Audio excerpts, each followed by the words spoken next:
Assalamualaikum warahmatullahi wabarakatuh. Bertemu kembali dalam Tijarah, program Cakna Kewangan Islam anda bersama saya, Syabana Hasan. Dengan memasuki tahun 2022, industri perbankan Islam di Malaysia telah pun tertubuh hampir 40 tahun. Walaupun industri ini terus berkembang pesat dengan menyumbang lebih 45% daripada jumlah keseluruhan pasaran sukuk dunia, iaitu kira-kira 258 bilion US dollar, namun masih wujud suara sumbang yang menyatakan apa yang islamiknya dengan perbankan Islam kalau ia lagi mahal dan lebih leceh dari perbankan konvensional.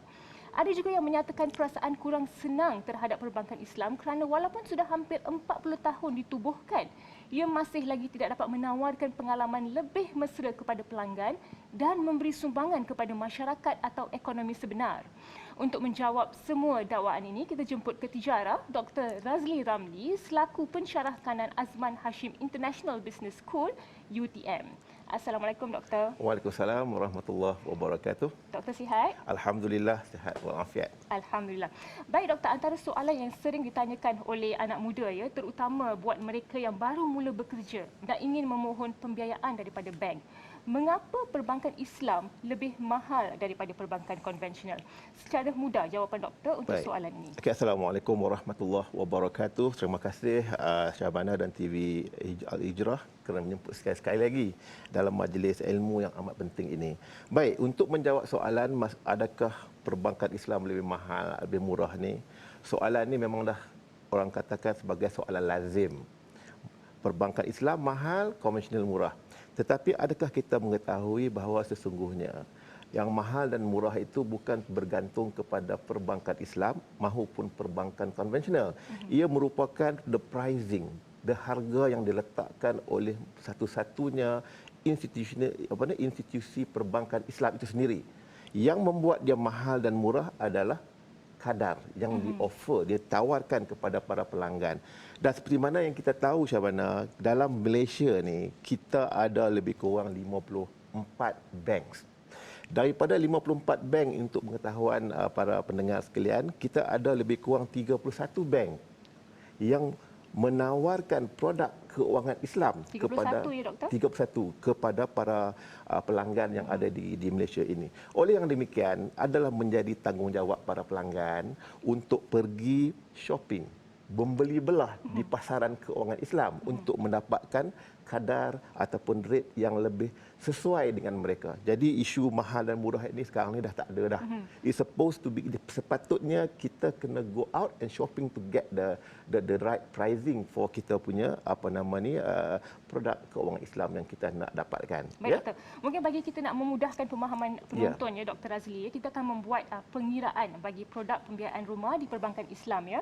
Di mana perbankan Islam menggunakan dua kadar untung ya Dr. Razli. Satu, ceiling profit rate ataupun dalam bahasa Melayu kadar untung ceiling, dan juga yang kedua effective profit rate. Betul. Jadi kita akan memberikan senario di sini ya Dr. Razli. Sebagai contoh, seorang pelanggan itu ingin membeli sebuah rumah yang mana harganya adalah RM300,000. Jadi pelanggan itu boleh mendapat pembiayaan ataupun financing daripada bank sehingga 90%, yang mana bermaksud pelanggan boleh mendapat pembiayaan sebanyak RM270,000. Dan tempoh pembiayaan rumah itu kita letak selama 30 tahun lah, financing tenure 30 tahun sebagai contoh ya Dr. Razli. Jadi di sini kita menggunakan kadar untung ceiling ataupun ceiling profit rate dan juga effective profit rate. Saya akan menggunakan ceiling profit rate dan juga effective profit rate salah sebuah perbankan Islam di Malaysia. Ceiling profit rate yang di salah sebuah perbankan Islam di Malaysia ini adalah 10.65% dan effective profit rate adalah sebanyak 4.4%. Jadi apabila kita menggunakan kadar untung ceiling 10.65% ini untuk membuat kiraan ya Dr. Razli, ia akan membuatkan harga rumah itu menjadi harga hutang rumah itu menjadi sehingga RM870,000. Jadi ini membuatkan pelanggan rasa terperanjat tak Dr. Razli. Kenapa ya kita mula-mula hutang RM270,000. Tapi selepas 30 tahun kita harus membayar sehingga RM870,000. Jadi ini yang mungkin menyebabkan ramai pelanggan yang merasakan bahawa perbankan Islam ini sangat mahal jika dibandingkan dengan perbankan konvensional. Sila doktor jelaskan mengenai isu ini. Okey, alright.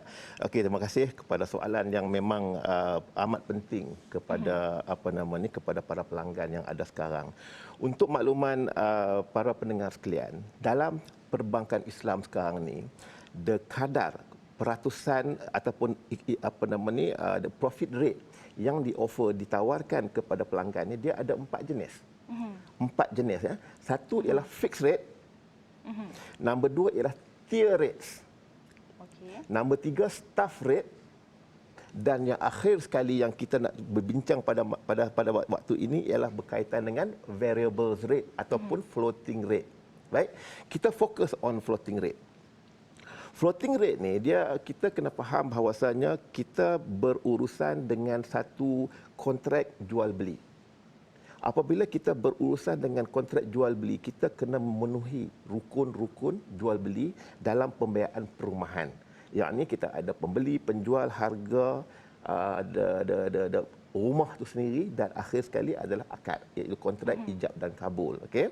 Jadi dari segi pricingnya kita kena tetap. Itu satu perkara yang paling penting dalam kontrak jual beli untuk kita pengetahuan kita semualah.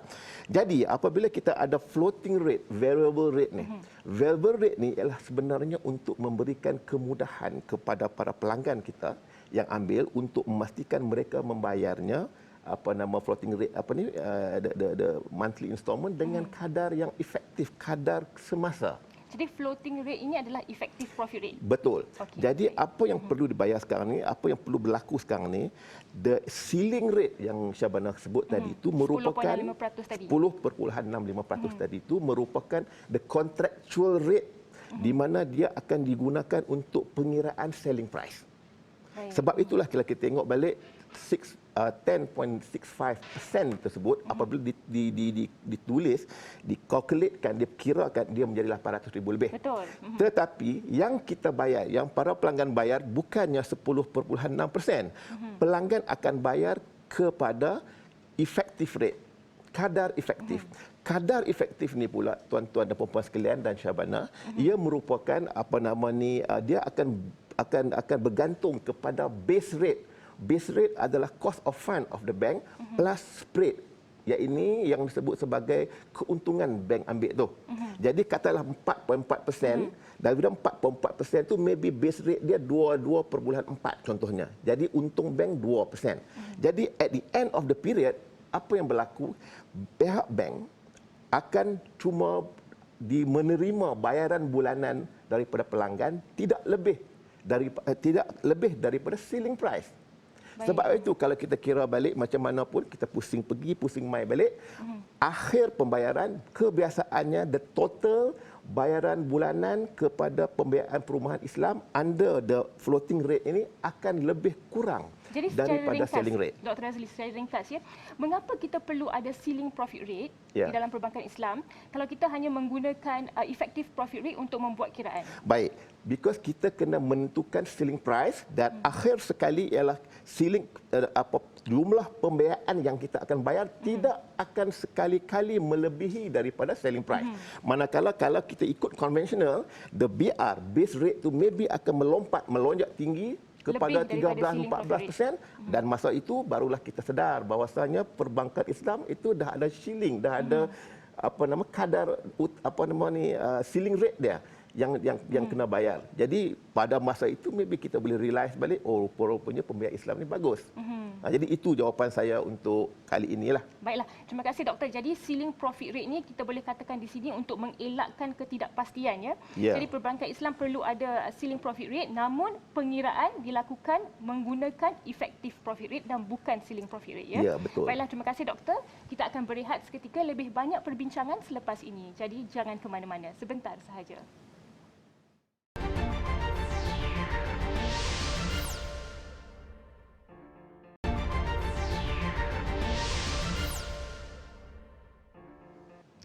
Terima kasih kerana masih lagi bersama kami dalam Tijara. Di slot yang lepas kita telah pun membincangkan bagaimana perbankan Islam ini sebenarnya tidak mahal ya, tetapi ia adalah persepsi pelanggan yang menganggap bahawa perbankan Islam itu adalah mahal. Dan untuk slot ini kami akan membincangkan pula mengenai keseluruhan proses di dalam perbankan Islam yang dikatakan ya lebih leceh dan juga memakan masa yang lebih lama. Jadi doktor, sebagai contoh ya, apabila seseorang pelanggan itu ingin menstruktur semula pinjaman mereka ataupun restructuring ya, pinjaman mereka di perbankan Islam. Keseluruhan proses restructuring ini dikatakan memakan masa yang lebih lama dan juga mahal kerana ia memerlukan kontrak yang baru, tanda tangan yang baru, manakala bagi perbankan konvensional pula kontrak yang baru ini tidak diperlukan. Jadi ia memakan masa lebih kurang dan juga tidak semahal perbankan Islam. Jadi apa komen doktor mengenai perkara ini? Baik, soalan ini adalah merupakan antara perkara yang telah diperbincangkan dengan panjang lebar dahululah. Apabila berlaku saja proses pengstrukturan semula pembiayaan, maka untuk Islamic banking ni kita kena buat dokumen baru. Sebab when kita bercakap tentang pengstrukturan, maksud dia kita perlu mengadakan satu lagi akad jual beli untuk memastikan kontrak baru, ceiling price baru, tenure baru dan everything baru dalam satu akad yang lain. Jadi itu merupakan salah satu daripada isu yang telah diperbincangkan dengan begitu lama. Jadi memang betul, saya tidak menafikan bahawasanya dari segi dokumentasi memang kita ada banyak. Tetapi pada saya masa yang digunakan oleh pihak bank, saya tidak tidak bersetuju dengan tuduhan yang mengatakan meluangkan masa yang lebih lama untuk menyiapkan dokumentasi dan sebagainya. Sebab apa? Sebab apabila berlakunya satu reason dia, apabila berlakunya pengstrukturan semula ni, apa yang berlaku ialah pihak bank sendiri yang akan melakukan transaksi kontrak akad tersebut kerana di awal pembiayaan pelanggan telah memberikan kebenaran, telah melantik pihak bank sebagai wakil untuk melaksanakan akad itu sendiri. Jadi pelanggan tidak perlu lagi datang ke pejabat dan sebagainya untuk menandatangani dan sebagainya. Ini disebut sebagai wakalah agreement yang telah ditandatangani. Satu. Nombor dua, untuk makluman Syabana dan juga para pendengar sekalian, Bank Negara Malaysia, Syariah Advisory Council Bank Negara Malaysia telah pun mengeluarkan satu resolusi baru. I think tahun lepas, di akhir tahun lepas, kuartal 4 tahun lepas, di mana untuk pembiayaan Islam, apabila berlakunya pengstrukturan semula, apa yang berlaku ialah pihak bank tidak perlu lagi menggunakan dokumen yang baru untuk ditandatangani oleh pihak bank dan pelanggan. Cukup kalau mereka mengadakan supplemental agreement seperti mana yang telah dilaksanakan oleh pihak conventional bank juga. Jadi ini adalah satu perkara yang sangat-sangat penting untuk diwar-warkan kepada para pelanggan di luar sana bahawasanya sekarang ni tidak ada lagi isu di mana pelanggan kalau nak restructure saja lama, nak structure saja lama tidak. Sebab jadi kalau doktor sebutkan tadi, ia tidak lama. Ya. Tetapi adakah ia lebih mahal?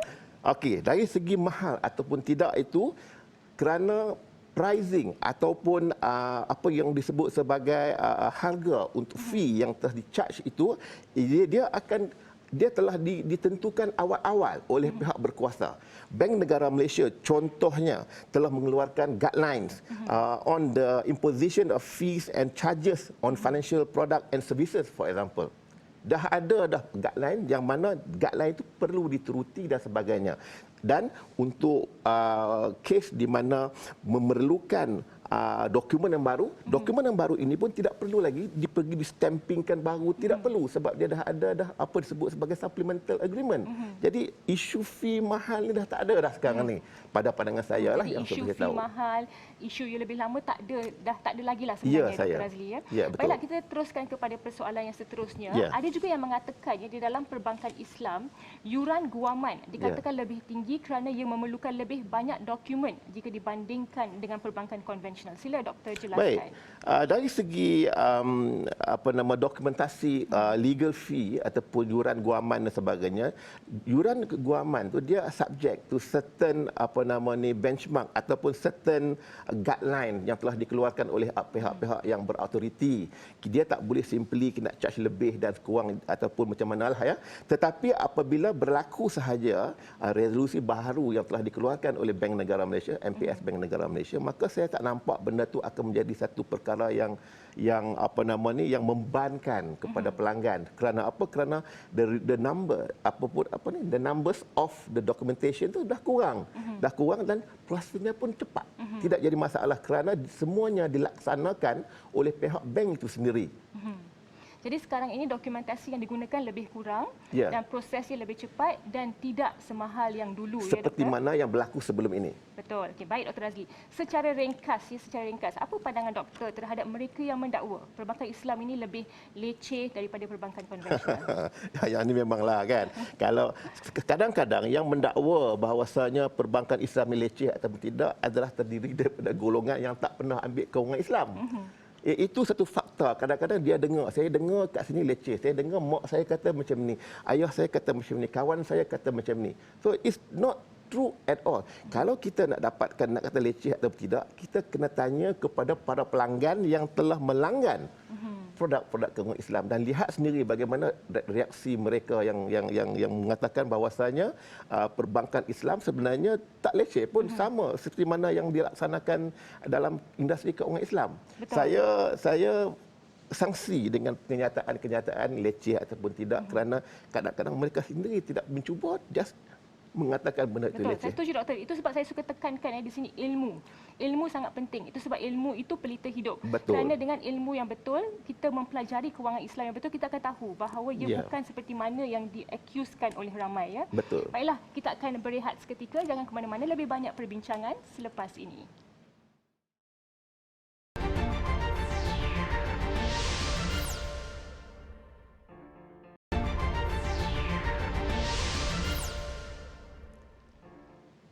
Terima kasih kerana masih lagi bersama kami dalam Tijarah. Baik doktor, memandangkan perbankan Islam di Malaysia hampir kepada usia 40 tahun.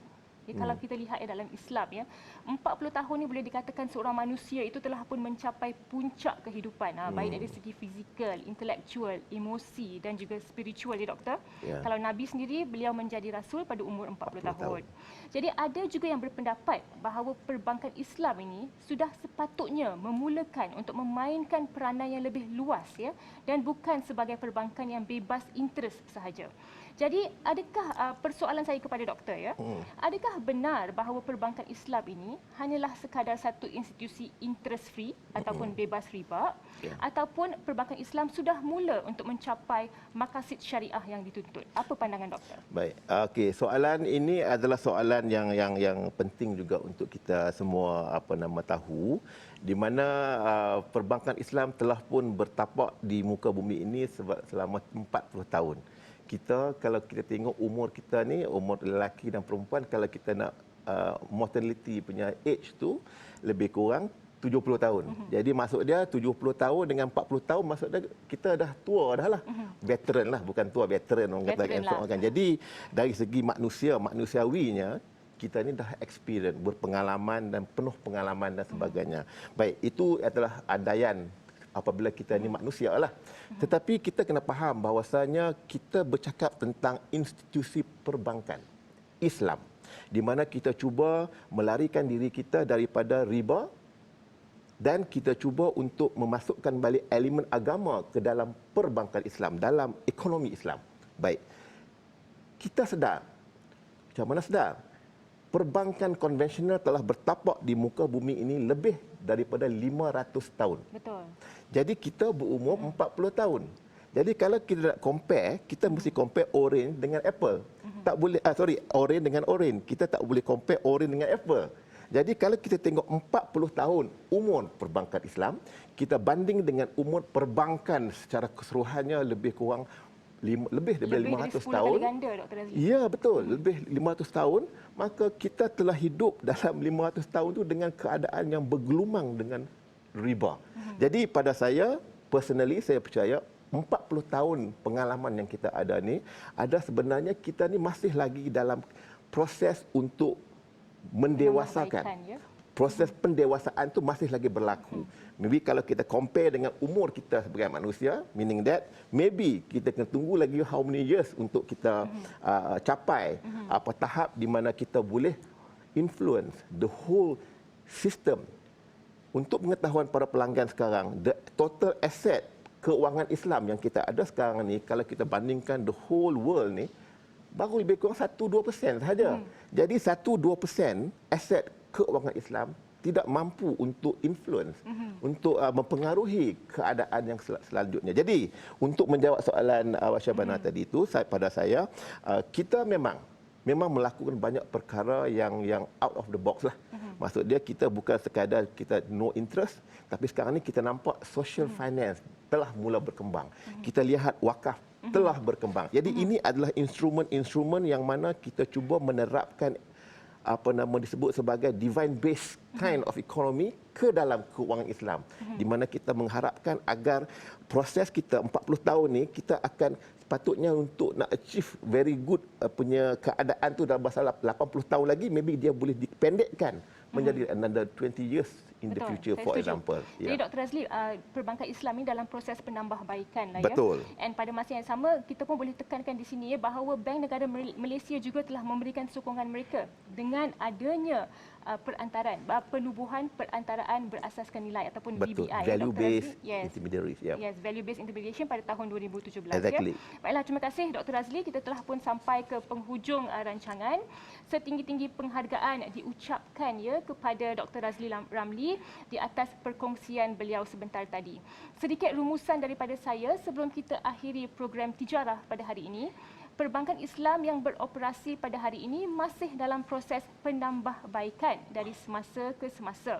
Jadi diharapkan pada akhirnya nanti ia akan mencapai matlamat untuk menerapkan prinsip dan nilai syariah secara menyeluruh dan menyumbang kepada masyarakat dan juga ekonomi sebenar.